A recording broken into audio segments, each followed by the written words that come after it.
माड़ी आसुछि धनुआ नदीर बन्या जल 12टी गाँवर हजार हजार हेक्टर चाष जमी जलमग्न। पुरी जिला निमपड़ार एबे बन्या बित्पात आरंभ। भार्गवी और कुशभद्रा नदी में उबुटुबु बन्यांचल भूईचुआ और अच्युतपुर काज देई धनुआ नदी में पानी पशिबा परे बन्या प्रकोप धीरे धीरे बढ़िबारे लागिछि।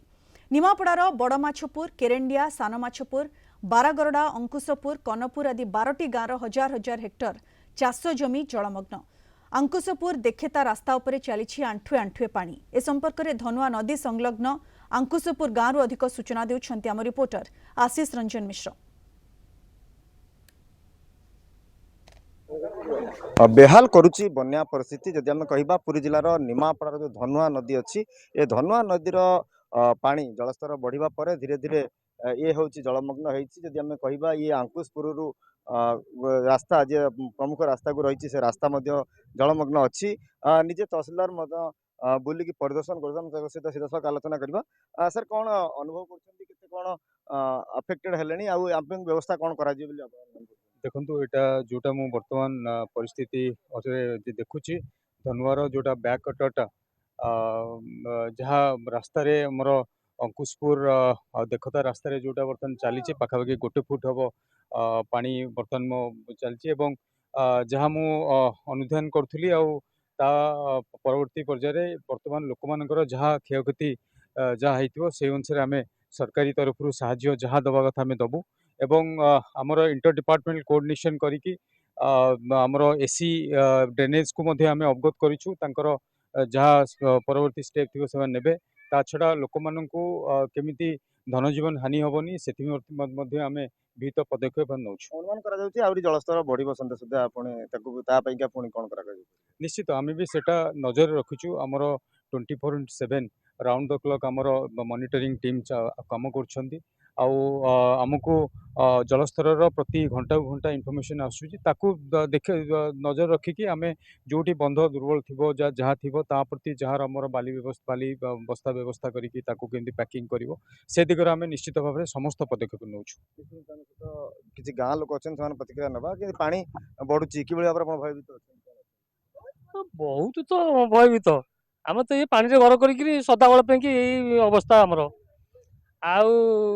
एपर्यंत काली पानी बुड़े कहीं जड़े सरपंच आमर भी एपर्यंत आसक ना तहसिलदार आसते तहसिलदार आसिक कहते तो हाँ कहते आम 24 आवर जहाँ दरकार आम सब जोगे देवु क्षयक्षतिर हिसाब सब आम करें कथा तहसिलदार कहते हेनी जमीन बाड़ी जो आम धान रुईचु से एपर्यंत आउ भी हेनी ये पानी छाड़ा बेलू दीर्घ 15 दिन पड़ेगा ये घास भी रही मन अनेक क्षोभ रही सरकार निकट में दाबी कर सहित युव जन अच्छा कौन आज्ञा केते अनुमान कर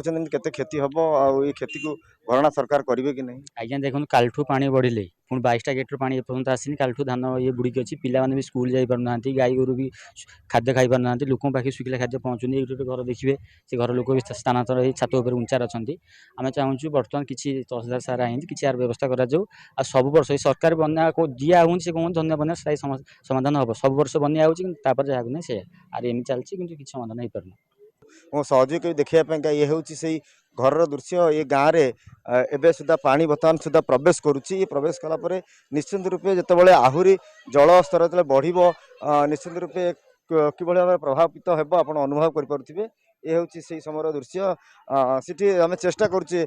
किसी लोकंर प्रतिक्रिया नवा। आज्ञा कौन कहे केबेठू पानी पशिला कौन पानी आगे खाली संध्या बेलू पहुँचला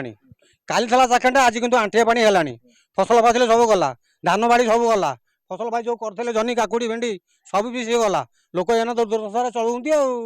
कि खाद्य शुखिला खाद्य ना पानी बढ़ हाँ आउ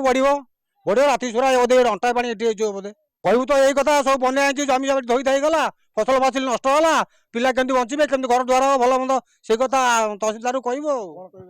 आज्ञा गोटे जिनस हूँ आपड़ तो निजे अच्छा देखु ये जगह ये गोटे घर परिवार केमती अच्छा तहसिलदार आसती प्रथम देखु घर छोट छोट पिला माने केमती रहिबे गाई गोरु ए मन मुख्य द्वितीय है देखो ये पनीपरिया पूरा नष्ट आकुशपुर मौजा गोटे एमती जगह आकुशपुर केरंडिया एपटे सग रहा आमर डीहसाई ये पूरा एकदम सब परिष्कार जाइए तहसिलदार आस निजे स्पॉट पर देखु देखिए से जहाँ विचार करेंगे आमे कहीदेले हेनी कि निजे देखते स्पट पर कौन जिनस सरकारी सहायता जोगे देवाई सेमानकर दाबी सहित किभଳି भाବରେ ए बन्या मुकाबिले से उद्धार पाइबे एवं स्थिति स्वाभाविक हम और सेमानक पाखे सरकारी साहाय्य किभଳି भाବରେ पहुँचो से दाबी रखिंट पुरी जिला निमापड़ारू आशीष रंजन मिश्र कलिंग टीवी।